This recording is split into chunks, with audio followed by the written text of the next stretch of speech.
మీ మోకాల నొప్పులకు ఎటువంటి సర్జరీ లేకుండా ఎపియాన్ పెయిన్ క్లినిక్ అందిస్తున్న అత్యాధునిక చికిత్స.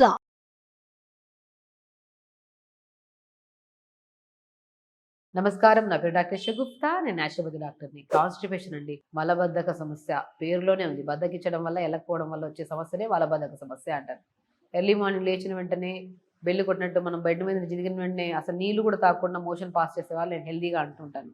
ఎందుకంటే కొంతమంది వేడి నీళ్ళు తాగడం వల్ల మోషన్ అవుతుంది, టీ కాఫీలు తాగడం వల్ల మోషన్ అవుతుంది, కొంతమంది సిగరెట్లు తాగితేనే మోషన్ అవుతుంది అనే వాళ్ళు కూడా ఉంటారు. ఎందుకంటే ఎన్నో కేసెస్ మనం చూస్తున్నాం ఇక్కడ. అంటే ఇవి తీసుకుంటేనే మాకు మోషన్ అవుతుంది అని ఒక అడిక్షన్ అలవాటు చేసుకుంటూ ఉంటారు. ఇలాంటివి ఏం అలవాటు లేకుండా మనకి, ఎందుకంటే మనం తినే ఆహారం కరెక్ట్ మోతాదులో కరెక్ట్గా తింటూ వాటర్ ప్రాపర్గా తీసుకుంటూ అండ్ డైలీ ఎక్సర్సైజెస్ ఉంటే మీరు ఏం అలవాట్లు చేసుకోవాల్సిన అవసరం లేదు.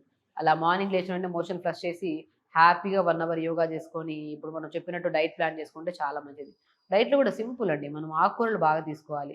కాన్స్టిపేషన్ ఎందుకు వస్తుంది అంటే మనం ద్రవ పదార్థాలు ఎక్కువగా, అంటే లైక్ సాలిడ్స్ ఎక్కువ తీసుకొని పేగులు బాగా స్ట్రక్ అయిపోవడం వల్ల ఒక రాయి ముద్దలాగా అయిపోయి మోషన్ పాస్ చేయకుండా చాలా ఇబ్బంది పడుతుంటారు. మనం అనుకుంటాం ఈరోజు మోషన్ కాకపోతే రేపు అవుతుందిలే, రేపు కాకపోతే ఎల్లుండి వెళ్దాంలే, ఈజీగా పోస్ట్ పోన్ చేస్తూ ఉంటాం టైం లేక, తొందరగా లెగలేక. సో తొందరగా ఆఫీసులకు వెళ్ళాలని, స్కూళ్ళకి వెళ్ళాలని మోషన్ పోస్ట్ పోన్ చేస్తూ ఉంటారు. ఒకరోజు ఇది ఒక విపరీతమైన పెద్ద సమస్య అయిందనుకోండి, ఆ కాంప్లికేటెడ్ ఇష్యూ తట్టుకోలేనంత పెయిన్ వస్తుంది. సో మలబద్ధక సమస్య లీడ్స్ టు పైల్స్ అని, ఫిస్టులా అని, రకరకాల సమస్యలు ఒకరోజు వస్తే కొలైన్ క్యాన్సర్స్ వరకు కూడా వెళ్తూ ఉంటుంది. సో మలబద్ధక సమస్యను ఎప్పుడు అశ్రద్ధ చేయొద్దు. ప్రాపర్గా వాటర్ తాగాలి అండ్ త్రూఅవుట్ ద డే. మలబద్ధక సమస్యకి బెస్ట్ రెమెడీ ఏంటంటే నీళ్లు బాగా తాగండి. చాలా కేసెస్లో మలబద్ధక సమస్యలో మనం అడిగితే ఫస్ట్ అడిగే క్వశ్చన్ నేను, నీళ్ళు ఎంత తాగుతున్నారు? చాలా మంది 2-3 గ్లాసులు తాగే వాళ్ళు కూడా ఉంటారు. ఆశ్చర్యపోవాల్సిన అవసరం లేదు. ఖచ్చితంగా 2-3 గ్లాసులు తాగే వాళ్ళు కూడా ఉంటారు. Throughout the day 3.5 to 4 litres water finish చేయాలి.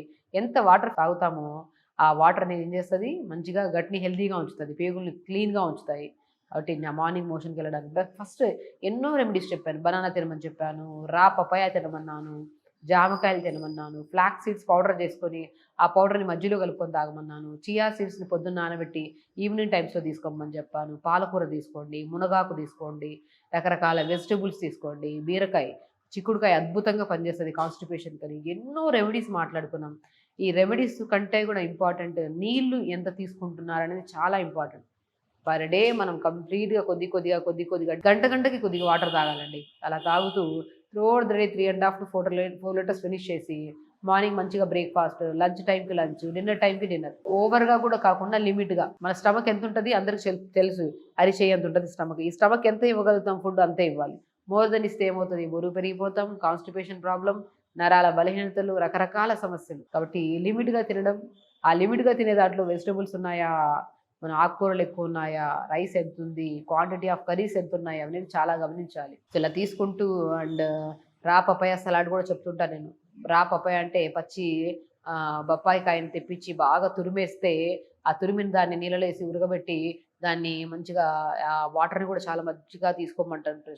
కొంతమందిలో నరాల తిమ్మిర్లు కానీ, కాన్స్టిపేషన్ కానీ, ఇదే సమస్య ఉన్నా సరే రా పపాయాన్ని ఉడకబెట్టిన వాటర్ తాగితే చాలా మంచిది, అద్భుతంగా పనిచేస్తుంది అని చెప్తుంటాను. అంటే రా పపాయాన్ని ఉడకబెట్టిన తర్వాత ఆ పిప్ ఉంటుంది కదా మనకి, ఆ పల్ప్లో కొన్ని పంకిన్ సీడ్స్, కొన్ని ఫ్లాక్ సీడ్స్, కొన్ని వాల్నట్స్ పౌడర్ మంచిగా చల్లుకొని కొద్దిగా లైట్గా పెప్పర్ సాల్ట్ వేసుకొని ఒక బౌల్లో తినాలి అనుకోండి, సలాడ్ లాగా.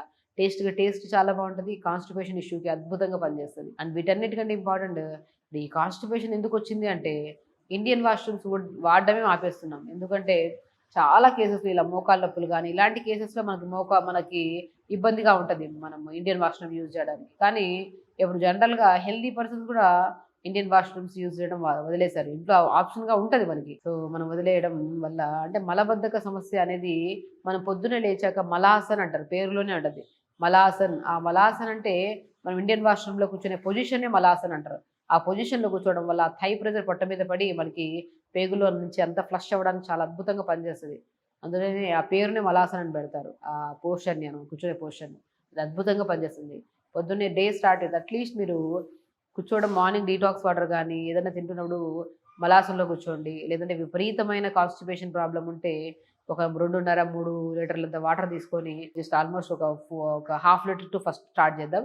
హాఫ్ లీటర్ టు 1 లీటర్ వరకు వాటర్ తీసుకొని కొద్దిగా ఒక 250 ml వాటర్ తాగడం, మలాసంలో ముందుకి వెనక్కి వాక్ చేయడం.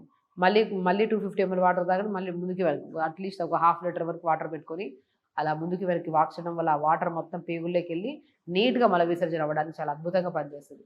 కాబట్టి ఈ మలబద్ధక సమస్య మనం అశ్రద్ధ చేయడం వల్ల ఇట్ లీడ్స్ టు పెద్ద ప్రాబ్లం రాకుండా మనం కాపాడుకోవాలంటే ఫస్ట్ నీళ్ళు ఇంటేక్ పెంచుకోండి. అండ్ అధికంగా ప్రాబ్లం ఉంటే జామకాయలు కానీ, బనానా కానీ, రా పప్పాయ కానీ, బొప్పాయికాయ కూడా బాగా పనిచేస్తుంది. ఇవన్నీ తీసుకుంటూ ఉంటే మలబద్ధక సమస్య లేదు, అసలు రాదు. రాకుండా కూడా మనం చాలా వరకు హెల్తీగా గట్ని ఉంచుకుంటే మన బాడీలో సెకండ్ బ్రెయిన్ అంటారు గట్ని. గట్ హెల్తీగా ఉంటేనే మన బ్రెయిన్ బాగా పనిచేస్తుంది. అలాగా మన బాడీలో ఉన్న సెకండ్ బ్రెయిన్ అంటే పేగులు హెల్తీగా ఉంచుకుంటే అన్ని సమస్యలు రాకుండా మనం కాపాడుకోవచ్చు. చెప్పినవన్నీ చేయండి, ఖచ్చితంగా హెల్తీగా ఉండండి, హ్యాపీగా ఉండండి. నమస్కారం.